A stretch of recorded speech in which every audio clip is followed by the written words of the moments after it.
He was a powerful millionaire, but a poor girl who sold handmade jewelry touched his heart. Epilogue, Sun and Steel. The San Francisco skyline had barely blinked awake when Zara Velasquez spread out her cloth mat on the sidewalk just off Mission Street, a short walk from the colossal Titan X Tech Convention Center. Her hands moved fast, rings in rows, necklaces layered like rainbow veins, earrings glinting like tiny stars.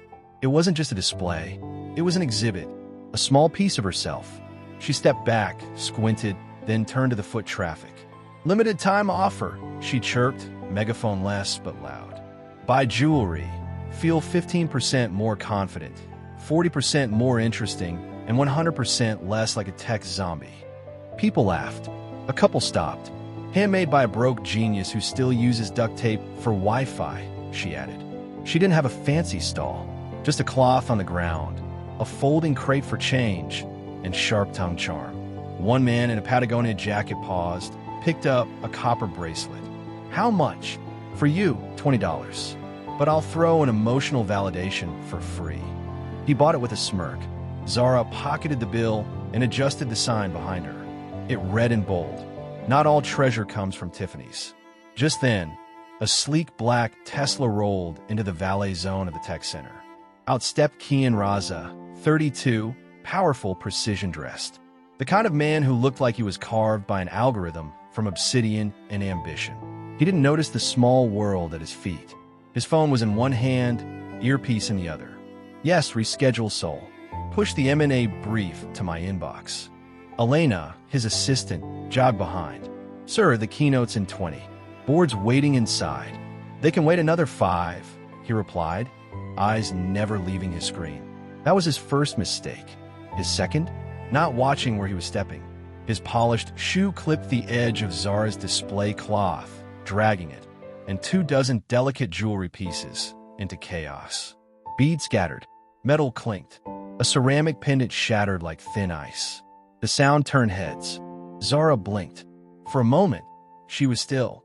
Then, "Wait, come on." Kian looked down as if reality had just turned on captions. A red bead stopped at his toe. "I was selling that," Zara snapped, crouching to pick up the pieces. "Do you normally trample small businesses before 9 a.m.? Or is this a special event?" Kian opened his mouth. Nothing came out. "Right," she muttered, scooping a handful of wire-wrapped rings. "Too busy changing the world to look where you're going." "I didn't see it," he said, voice clipped, vaguely stunned. "Exactly. You didn't see it.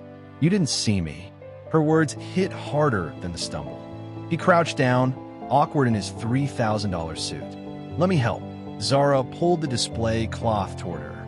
"Unless you can unshatter clay, just stand back." Elena whispered behind him. "Sir, people are recording this." Zara looked up. "Don't worry, I'm used to being invisible. But lucky for you, your damage comes with a price tag." Kian stood slowly. "How much?" Zara paused, narrowed her eyes. "Not just for what you broke, for what it took me to make it. 3 nights, 5 cups of instant noodles, burned fingers, and a rent payment riding on that blue pendant." She met his gaze without flinching. "Name a number," he said, suddenly quieter. "You sure?" He nodded. She stood up, brushed dust from her hands, and said, "1 necklace, 1 week's worth of stress, and 1 flattened ego? Let's call it $1,000.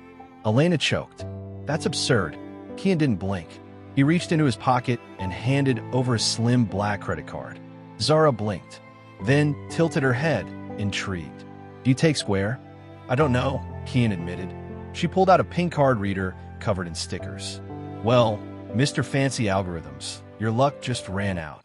As he handed the card over, she added, "If it declines, I'm making a TikTok called CEO tries to pay emotional debt with monopoly money."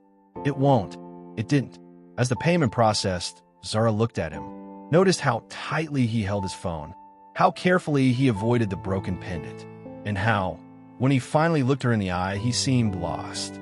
"Why'd you really pay that?" she asked. He hesitated. "Because I didn't want to walk away pretending I didn't cause something." Zara blinked. That was not what she expected. She handed him a recycled paper bag filled with slightly tangled pieces. "You just bought a bag of chaos," she said. Hope that fits your brand. He took the bag. For a second, his fingers grazed hers. You made all of this. Zara nodded. Every wire twist, every stone, every broken nail. It's beautiful work. There was again genuine warmth under all that marble exterior. Be careful, she said. You're dangerously close to sounding human. He actually smiled.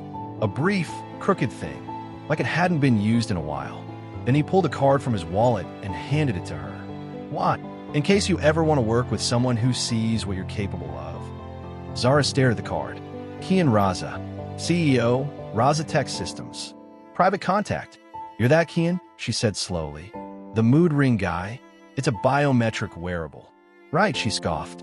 A bracelet that vibrates when I'm sad. Revolutionary. He didn't reply, just turned to leave. Wait, she called out. He turned. She held up a small silver earring that had landed in the gutter. Lost something. He walked back, took it gently. Zara raised an eyebrow. Next time, try seeing the people before you change their lives. He looked at her, really looked. I'll try, he said, and walked away. Zara watched him go, then looked down at the card. She should have tossed it, but instead, she slipped it into her bag, right next to a half-finished sketch of a new piece. She sat back down, ran a hand through her curls, and called out, Flash sale. Discounts for billionaires who apologize. Or anyone with a heart. Really. The city moved on, but Zara had a feeling it wouldn't be the last time she saw him. And Kian, walking into the towering glass building with a paper bag full of tangled jewelry, felt something stir in his chest for the first time in years. Not guilt, not pride, something far rarer. Recognition. It had been 3 days since the sidewalk incident, but Kian Raza still hadn't let go of the paper bag full of tangled jewelry. It sat quietly on his walnut desk at Razatech HQ, untouched beside an unopened contract worth $4.7 million. He couldn't stop thinking about her, Zara Velasquez. Her sarcasm, her sharp eyes, the way she didn't flinch even when she realized who he was. Especially then, he was supposed to be preparing for a round of investor calls. Instead, he Googled how to look like a regular guy. That's how it started. The next morning, Kian stood in front of a mirror wearing a wrinkled flannel shirt, dark jeans with faint paint smudges, courtesy of a panic trip to a secondhand store, and a cap that read Dog Dad, even though he didn't own a dog. Sir, Elena called from the hallway. Your 9 o'clock call with Zurich is starting. Cancel it, Kian said, flipping his phone face down. You want me to tell Zurich you're busy because you're what? Going undercover. Kian grabbed a pair of $20 sunglasses and muttered, call it market research. He left before she could argue. Back at her usual spot near Mission Street, Zara was reorganizing her necklaces by mood. Hopeful, stormy, chaotic, but coping. She was humming something soft when she heard a voice. Any discounts for unemployed accountants with above-average taste? She looked up and paused. It was him, sort of, wearing flannel and jeans and the worst attempt at casual cool she'd seen since the pandemic. Seriously? She asked. Eyes narrowed. Kian blinked. What? You think putting on a fake thrift store outfit and wearing a hat with a dog on it makes you one of the people? He cleared his throat. I'm trying. Zara folded her arms. Trying what? He hesitated. To understand. She tilted her head. Understand me? No, he said. Understand the world outside of glass towers. Zara eyed him. And your research project brought you back here? He shrugged, sheepish. I owed you more than a credit card swipe. She tapped a ring against her display. This isn't a rom-com, you know? No makeover montage is going to fix whatever you're running from. I'm not running, he said. Really? Because you look like a hedge fund manager hiding from paparazzi. He smiled, then unexpectedly took off the hat. Better. Still looks like your clothes are lying. A beat passed. She looked down at her disorganized spread and sighed. Fine, she said. If you're serious about understanding the real world, grab that stool and start handing out business cards. Kian blinked. Wait, really? Yes, Mr. Tech Mogul. You want to understand this world? Start by participating in it. He looked around awkwardly. What should I say? Zara rolled her eyes. Say what you see. No buzzwords. No KPIs. No synergy. He nodded. Okay. A woman in her 50s approached, eyeing a rose gold bracelet. Kian stepped forward. Hi. This piece goes well with optimism. Zara face-palmed. Sorry, you whispered. I panicked. The woman smiled kindly. What's it made of? Hope and copper. Okay, I like that. She bought it. Zara raised a brow. Not terrible. Kian exhaled. This is hard. Exactly, she said. You think creativity is a spreadsheet, but here it's a feeling. A moment passed. He looked around. You ever get bored of this? Zara blinked. Of people? Never. Of surviving? Yeah. But this, she gestured her table, the city, the people. This makes me feel real. That hit him harder than he expected. He looked down at his hands. I don't think I've felt real in years. She didn't tease him, didn't crack a joke. Instead, she handed him a thin, silver wire ring. Then maybe it's time you made something. I've never made anything by hand. Then congratulations, she said, handing him a small pair of pliers. Today's your first class. They sat side by side on milk crates while the city hummed around them. Zara guided his hands gently, showing him how to wrap the wire, how to feel the shape instead of controlling it. Patience, she said, is the difference between art and a mess. He looked down at the crooked loop he'd made. So mine's a mess? No, she said, smiling. It's a beginning. By sunset, they'd sold 6 pieces, given away 3, and shared 2 cups of cheap but soul-saving street coffee. Kian helped her pack up, slower now, less CEO, and more something else. You coming back tomorrow? She asked as they closed the crate. Do I get paid in sarcasm and bracelets? Only if you survive lesson 2. What's lesson 2? Listening. She turned to go. He hesitated, then said, Zara. She looked back. Thanks for not treating me like a title. Her smile faded into something softer. Don't thank me yet. I haven't even yelled at you properly. And she disappeared into the night. Kian stood there, holding a wire ring he'd barely shaped, with a feeling in his chest that had no algorithm, no business model. Just one quiet thought. I want to see her again. And maybe be seen, too. San Francisco rain always had a way of arriving sideways. That afternoon, it swept through the city like a whispered warning. Cold, fast, and slightly inconvenient. Zara was late, not because she overslept. She'd been up since dawn prepping new inventory. But something about her mood, the nervous flutter in her stomach, the care she took braiding her curls, made her stall before heading out. She told herself it was just business. But deep down, she knew. Kai was becoming more than just an odd customer with soft hands and clumsy charm. He made her laugh differently, made her pause mid-sentence and forget what came next. That scared her, in a good, dangerous way. Meanwhile, across the city, Kian Raza sat at a mahogany table in his boardroom. 6 directors surrounded him. Elena stood at his side, holding a sheaf of printed emails. Mr. Raza, one director said carefully, we noticed your schedules shifted this week. Creative community engagement, another quoted, reading from his own notes. Is that a euphemism for skipping Zurich, Seoul, and Boston meetings? Kian didn't flinch.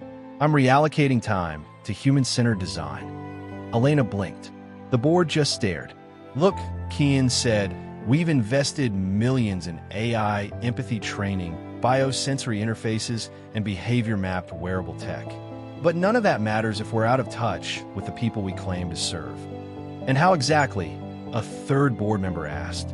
Does selling bracelets in the street fix that? Elena coughed. Kian stood. I'm not selling bracelets. I'm learning something we can't model on a screen. The board exchanged looks. No one stopped him as he walked out. Elena trailed behind him, fast. Kian, what are you doing? He paused by the elevator. Elena, for 5 years you've told me to humanize the brand.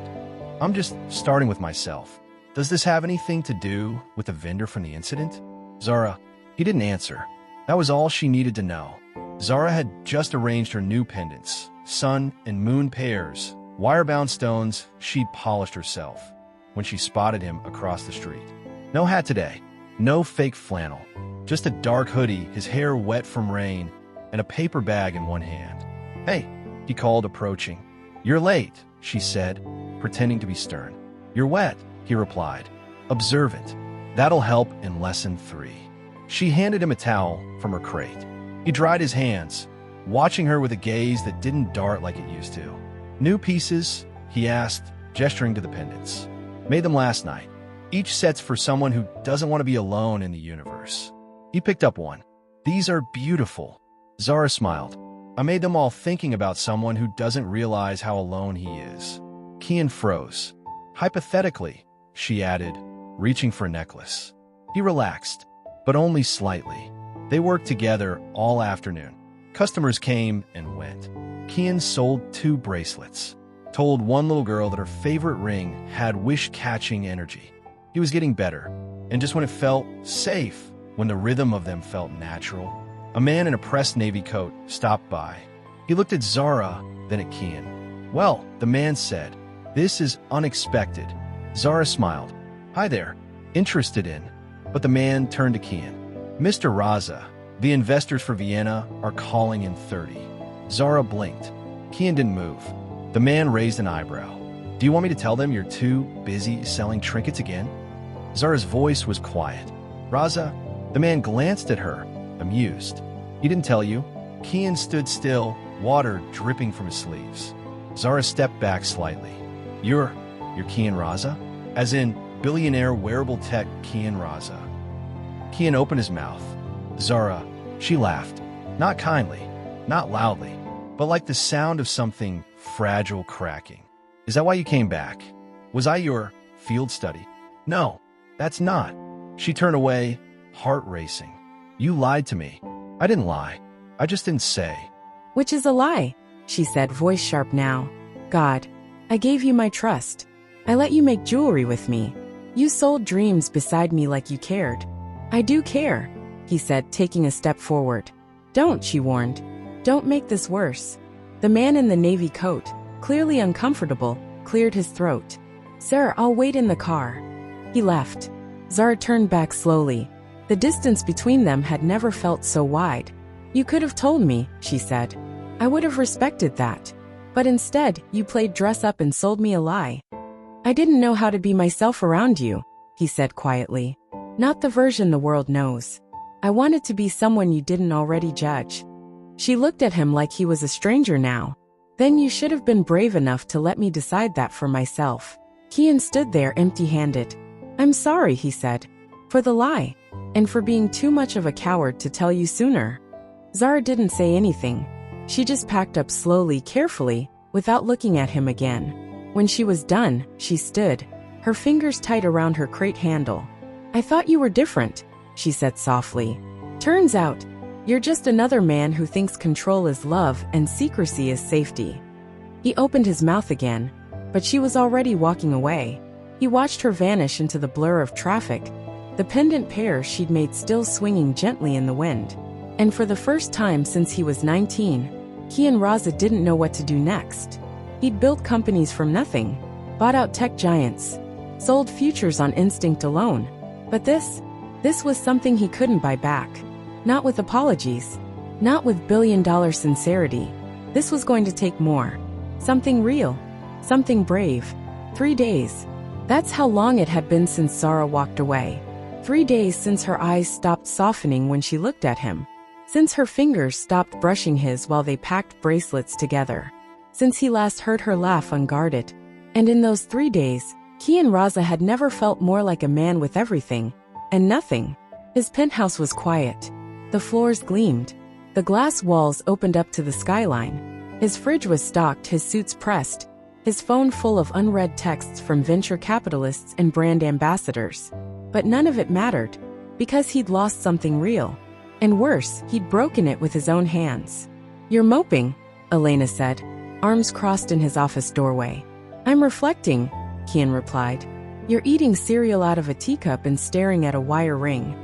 He didn't look up. "It's called introspection." She stepped in. "This isn't like you." He finally looked at her. Maybe that's the problem. She studied him for a moment. "Do you want advice? Or do you want to cover up?" "Neither." "Then what?" Kian turned the wire ring over in his fingers. "I want to fix what I broke."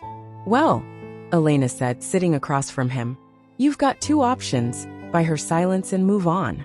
Or show her that for once, you're not using money as a substitute for honesty." He snorted. I think it's a little late for grand gestures. Elena leaned forward. You know what isn't late? Showing up. Meanwhile, across town, Zara sat in her apartment, tiny, cluttered, filled with drying clay beads and herbal tea mugs, and tried not to cry over a man who lied with his silences. She hated that she missed him. She hated that she'd started dreaming about what might have been. And most of all, she hated that the same hands that taught him to shape wire now trembled whenever she touched her pliers. She hadn't gone back to her corner on Mission Street. She told herself it was because of the rain, or the migraines. But deep down, she knew the real reason. It didn't feel the same without him. She was afraid to admit that what they had, whatever it was, had changed her too. Kian knew she wouldn't pick up if he called. So instead he did something rare. He listened. He pulled out his old notebook, the one from when he first started building Rozatech, and filled 3 pages with everything he'd never said to her. Words he'd once dismissed as impractical or emotional. He remembered what she told him. You think creativity is a spreadsheet. So he turned his words into action. The next morning, Zara opened her door to a brown envelope with her name on it. Inside, no flowers, no apology letter, no check, just a note. Come to 17th and Valencia. For PM. No expectations, just truth. She hesitated, then sighed, then went. At 4 o'clock sharp, she arrived at the corner. No crowd, no PR stunt, just Kian, wearing his usual tailored jacket but no mask this time, standing beside a folding table. And on it dozens of tiny metal sculptures. Rings, bracelets, bent pieces of wire and copper shaped into crooked hearts, rising suns, unbalanced scales. None of them perfect. All of them handmade. By him. I didn't come to sell anything, he said when she stopped in front of him. I don't want to be impressed, she replied. Good, he said. Because none of this is impressive. She crossed her arms. He took a breath. You were right. I lied. Not with words. But by hiding behind a version of myself, I thought you could like better. I thought if I started as Kai, maybe I could escape being Kian. And now I understand that being liked means being seen. Fully. Even the flawed parts. She didn't respond. He pointed at a ring on the table, lopsided and scratched. That was my 4th attempt at recreating your sun design. I broke 2 pliers. Cut myself. Thought about quitting. But you didn't. No. Because I needed to understand how it feels to create something honest. Something that can't be rushed or hacked. He looked at her, his voice quieter. Like trust. Zara stared at the messy little display. It wasn't beautiful in the conventional sense. But it was raw. And vulnerable. And him. So, she asked carefully, what is this? A redemption arc? No, he said. This is a beginning. If you'll let it be. She stepped closer. Picked up a jagged copper pendant that looked like a cracked moon. This one's awful. He winced. It's supposed to be a wave. She smiled despite herself. Then looked at him. You want to build something with me? He nodded. No tricks. No hidden company buyouts or fake personas. No, he said. Just me. The real one. Zara took a breath. Then lesson 4, she said, holding up the crooked pendant, is resilience. He smiled. Will you teach me? She held out her hand. And this time, when he took it, it wasn't a transaction. It was a promise. The photo went viral before Zara even knew it existed. A passing tourist had snapped it. Kian Raza, tech billionaire, reclusive innovator, Forbes cover regular, standing under a string of market lights beside a girl in jeans and a linen wrap, both of them laughing, hands tangled over a table of crooked handmade jewelry. It was innocent, sweet even, but to the internet, it was blood in the water. By 8 a.m., her follower count tripled. By noon, her inbox flooded with brand offers and suspicious interview requests. And by nightfall, the headlines hit. Raza's mystery girl, jewelry hustler or marketing genius? From sidewalk to CEO's heart. A Cinderella in Silicon Valley? Is Kian Raza's girlfriend rebranding him? Zara stared at her screen in silence. Kai, she whispered. What did you do? Meanwhile, Kian was on a rooftop in Soma with Elena pacing. Was this you? He demanded, waving his phone. No, she said flatly. Though I wish I could take credit. It's good PR. She didn't ask for this. You didn't either. But it happened. I need to make it stop.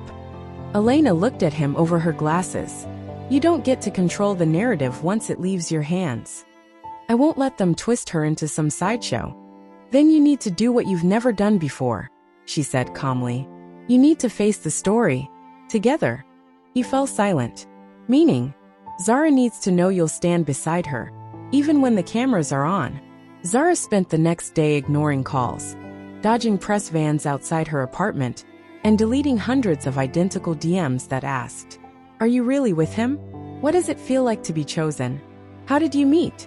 The only person she wanted to hear from was the one who hadn't called at all. Not a text. Not a knock. Not even a stupid ring folded from a gum wrapper. She was about to close up when she heard a soft thud against the window. She looked up. Outside stood Kian. No disguise. No security. Just him. And beside him, a long white piece of cardboard. He turned it slowly, painted in rough black strokes. I can buy companies, but I can't buy back you. Let me earn this. Zara raised an eyebrow. He flipped the board. There's a mic in my pocket, and a press room next door. Will you stand with me? She opened the window. You're doing Love Actually now? Too much. A bit, but will you come? Zara looked at the chaos behind her, emails, messages, assumptions. Then back at him, and nodded. The press room buzzed with curiosity. Journalists whispered, eyes wide when Kian stepped onto the podium. No blazer. No script. Just a mic. Before I say anything about Q3 reports or our new partnership with Solis Labs, he began, I want to tell you a story. Clicking cameras. He took a breath. 3 months ago, I was a man who thought success meant control, power, being untouchable. But then I broke someone's display table in the street, and that moment broke something in me too. Soft laughter rippled through the room. She sold jewelry. I sold vision. But she saw things I didn't. She taught me that vulnerability doesn't weaken a brand, it humanizes it. He turned slightly. And today, I'm standing beside the person who reminded me I'm still learning, still failing, still real. Zara stepped into view, not dolled up, not styled, just herself, a bracelet of her own design glinting on her wrist. Zara, Kian said gently, I didn't expect to fall for you, but I did, not because of a moment, but because you challenged me to become someone I could respect. Gasps, clicks, camera flashes. Will you build something with me? Something we don't sell? She walked up beside him, took the mic, paused, then said simply, yes. Later that night, they lay on a blanket on the roof of Zara's apartment, above the hum of the city. Think they'll stop calling me a jewelry hustler now? She asked, teasing. Nope, Kian said. Now they'll call you a jewelry queen. She grinned. Still not changing my prices. He laughed. You shouldn't. She rolled onto her side, eyes searching his. Kian, you scared me. Not because you were rich, but because you mattered. You scared me too, he said, because you saw past the version of me I built. And yet here we are. Here they were. No filters. No secrets. Just a boy with too much money, and a girl who once sold dreams on a sidewalk. And somehow that was enough, because in a world that measured love by status, spectacle, and shares, they had chosen the one thing no algorithm could predict. Each other. 6 months later, the line wrapped around the block, under a hand-painted sign that read Sun and Steel. People waited, bloggers, influencers, old customers from Mission Street, and curious tech insiders who still couldn't believe the rumor was true. A storefront, in the heart of the Mission District, co-owned by Kian Raza and Zara Alvi. Inside, the shop was everything Zara had dreamed. Warm wood shelves, copper railings, sun-faded linens. Glass jars of tiny charms sat beside sketches. A brass espresso machine hissed in the corner, run by a local barista Zara had once shared sidewalk space with. But the main attraction wasn't coffee. It was the display at the back wall. Jewelry imperfect while brilliant. Zara's sun pendants. Kian's lopsided wire hearts. Joint collections titled First Collision, Proof of Heart, and The Leap. Each piece had a card attached with a story. Sometimes poetic, sometimes sarcastic, always honest. And next to it all, a single sign in blocky font. Nothing here is mass-produced. Neither are we. In the workshop behind the store, Zara adjusted a clay setting while Kian cursed over a crooked clasp. You still grip the pliers like you're dismantling a bomb, she teased. I'm improving, he insisted. My latest spiral only has 2 panic bends. Zara laughed and walked over, gently correcting his hands. You're gripping the wire, not trying to strangle it. He looked up at her. Still my best teacher. And worst student. He grinned. Yet somehow your business partner. And more. She looked at him. Still impossibly polished even when surrounded by bead trays and solder tools. But now she could see the softer edges. The man who didn't flinch at failure. Who didn't hide behind Kai. Kian Raza was fully here. With her. People keep asking how we made this work, she said, resting her forehead lightly against his. And what do you tell them? That love is like jewelry, she whispered. Messy, raw, sometimes crooked, but always valuable, he finished. They kissed. Not for the cameras, not for the story, but because it had always been theirs to write. Together. Outside, a little girl stared at the jewelry display and tugged on her mother's coat. Mommy, look. I want the heart with the crack in it. Her mother smiled. That one's called resilience. Want to know what it means? And inside, past the light and copper and quiet pride, Zara and Kian kept building. One bent wire at a time. One day at a time. Not chasing perfection, just choosing each other. Again and again. The end.